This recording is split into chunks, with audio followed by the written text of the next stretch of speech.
Muy buenas tardes, soy Francisco Lezama, director general de Purpura Analytics. Estamos muy contentos de contar con este espacio para hablar de encuestas, para hablar de datos y para hablar del proceso electoral 2024 en Yucatán, que si bien formalmente no ha iniciado en los términos que marcan tanto el INE como el Instituto Estatal de Participación Ciudadana, el IEPAC, pues en la práctica ya existen aspirantes, procesos internos de los partidos y muchos otros datos. Y en función de eso, nosotros en Púrpura hemos desarrollado desde hace 6 meses un levantamiento bimestral que nos permite tener conocimiento de las tendencias, de la intención de voto y de los distintos cruces de variables que se pueden hacer para entender hacia dónde va la elección en Yucatán en el proceso 2024. Y una cosa muy clara que podemos ver es que va a ser una elección profundamente competitiva, donde el votante switcher, el votante que no ha elegido muy bien cuál es la opción política que quiere que le gobierne para los distintos cargos que van a estar eligiéndose,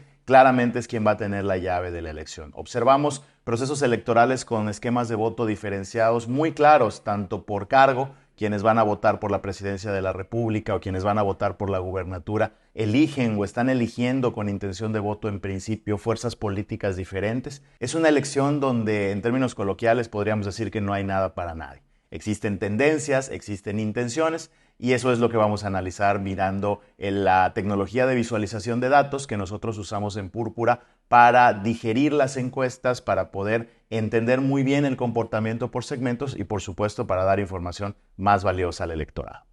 Vamos a los datos. Realizamos, como venimos realizando hace 6 meses, un levantamiento de 925 encuestas efectivas cara a cara domiciliarias, que es el método estadístico más aceptado a la hora de realizar estos ejercicios. Al momento de realizar estas encuestas podemos tener una mayor confiabilidad y representatividad de la población. En este caso, la confiabilidad con este levantamiento es del 99% con un margen de error del 3.22%, dividido en dos conglomerados, en Mérida y en el interior del estado, lo cual le da representatividad a la muestra para analizar qué es lo que está pasando en la capital y qué es lo que está pasando en el resto de los municipios del estado. Lo más importante para analizar en principio es mirar un poquito cuáles son las tendencias de voto diferenciadas que existen en la población. Por ejemplo, podemos ver que cuando le preguntamos a los ciudadanos, independientemente del candidato, por qué partido político preferiría usted votar para el cargo de presidente de la República, observamos que un 51.98% de la población elige al partido Morena, un 14.22% elige a ninguno, un 13.69% elige al PAN y un 8.77% elige al PRI. Sin embargo, cuando uno pregunta hacia la tendencia relacionada con la gubernatura del estado de Yucatán, podemos ver que las tendencias se acercan y los márgenes de error y las diferencias entre partidos disminuyen. Por ejemplo, Morena tiene un 36.26% de la población, digamos, a favor de ellos y un 28% del Partido Acción Nacional. Esto es un salto significativo y muy importante del PAN en función de las intenciones de voto que pueda tener. Si nosotros aplicamos el filtro para Mérida, vemos que para Mérida la diferencia se hace aún más pequeña. Morena disminuye de un promedio de 36 a un promedio de 33.64 y Acción Nacional crece hacia los 30 puntos, dirigiendo la diferencia dentro del margen de error de los 3 puntos. Sin embargo, cuando uno filtra hacia el interior del estado, podemos ver que las diferencias crecen.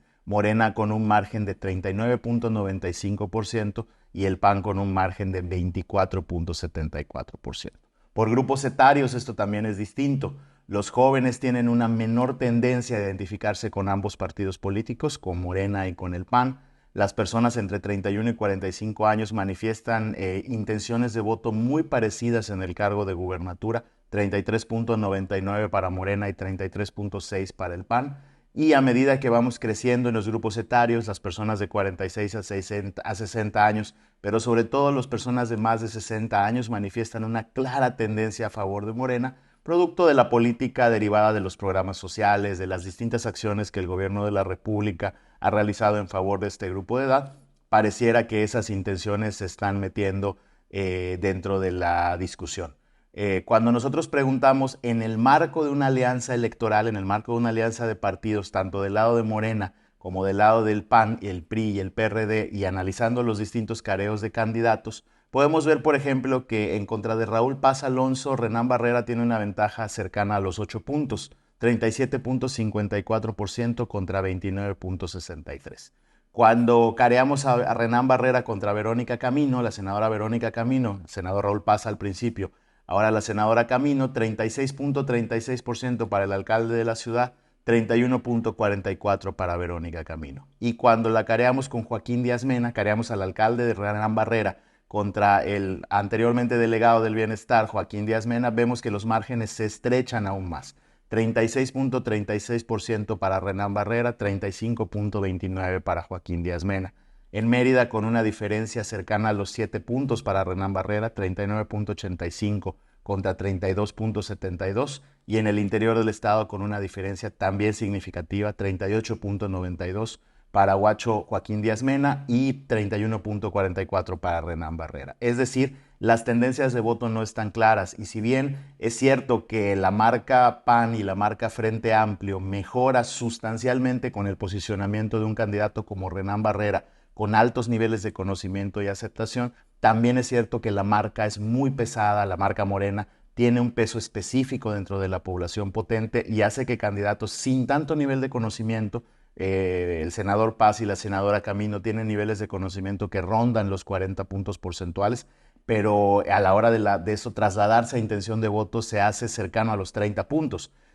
Sin embargo, cuando ponemos un candidato que ya brinca los niveles de conocimiento cercanos al 68, 69%, como Joaquín Díaz Mena, vemos que la contienda es pareja y que la contienda es competitiva. Estos careos lo que nos están indicando es que en el marco de la existencia de dos alianzas, el Frente Amplio por México, del PAN, el PRI y el PRD, y la alianza Juntos Haremos Historia de Morena Verde y PT,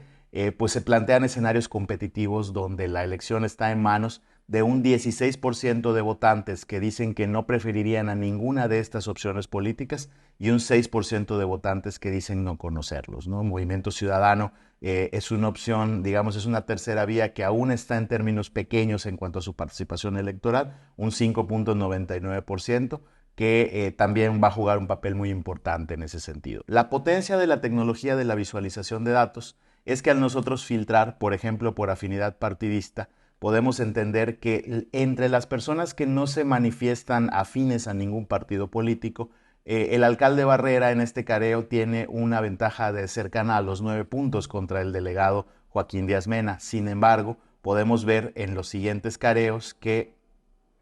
a la hora de generar los careos y las preguntas compuestas para presentar estos,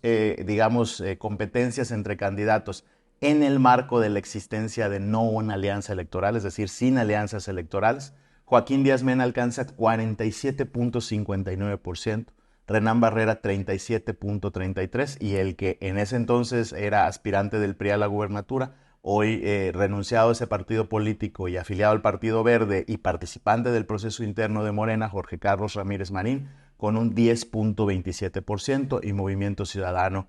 con 4.81%. ¿Qué significa esto? Que las alianzas van a ser cruciales a la hora de entender qué es lo que esté pasando en la población, qué es lo que esté eligiendo la población en medida de sus necesidades, de sus aspiraciones, de lo que visualizan para Yucatán, y que si bien esta elección competitiva en lo interno pareciera beneficiar formalmente a Renán Barrera en todos los escenarios donde existe una alianza entre los partidos PAN, PRI y PRD, la no existencia de esa alianza puede hacer que la elección se complique. Estamos hablando de una diferencia favorable de cerca de 13 puntos para el candidato Joaquín Díaz Mena sin la existencia de alianzas. Y sin embargo, probablemente cuando existan elecciones entre los candidatos, cuando se definan los distintos puestos, estas diferencias pueden acortarse. Lo prioritario de este ejercicio es observar cómo los distintos tipos de voto, las ubicaciones geográficas cuentan. Cuando uno filtra para Mérida esta elección sin alianzas, vemos que los márgenes son menores a un punto, similar a los que teníamos en las opciones con alianza, y cuando uno mira al interior del estado, ve las diferencias mucho más sustanciales para Morena. También es donde Renán Barrera es menos conocido y donde tiene posibilidades de crecer. Es una elección compleja, es una elección altamente competitiva, donde diríamos en términos coloquiales que no hay nada para nadie y que verdaderamente las campañas y la aceptación de los candidatos serán lo que genere la diferencia. Esos son los datos, esos son los números, esas son las visiones con las cuales podemos estar abordando el inicio casi el inicio formal de este proceso electoral 2024. Seguramente a medida que transcurran los días y los procesos internos de los partidos, la consolidación de las alianzas, va a hacer que todo esto cambie, va a hacer que estos números se consoliden, que algunas tendencias sigan hacia adelante, que otras se destruyan, que el conocimiento de los aspirantes mejore, que la opinión de ellos varíe, pero sobre todo que el electorado switcher, ese electorado que aún no ha decidido, es quien va a tener la llave de este proceso electoral y que va a elegir quiénes son las personas, las mujeres y los hombres que van a estar coordinando los distintos puestos políticos, los distintos cargos de representación popular que se van a estar eligiendo en Yucatán y en todo México. Es una elección gigantesca, es una elección, el proceso electoral más grande en la historia del país, y creemos en Púrpura que un electorado informado, con información de primera mano, con métodos científicos y estadísticos confiables, va a tomar estos datos como una buena opción para guiar los planteamientos y sobre todo para conocer cuáles son las mejores opciones para Yucatán.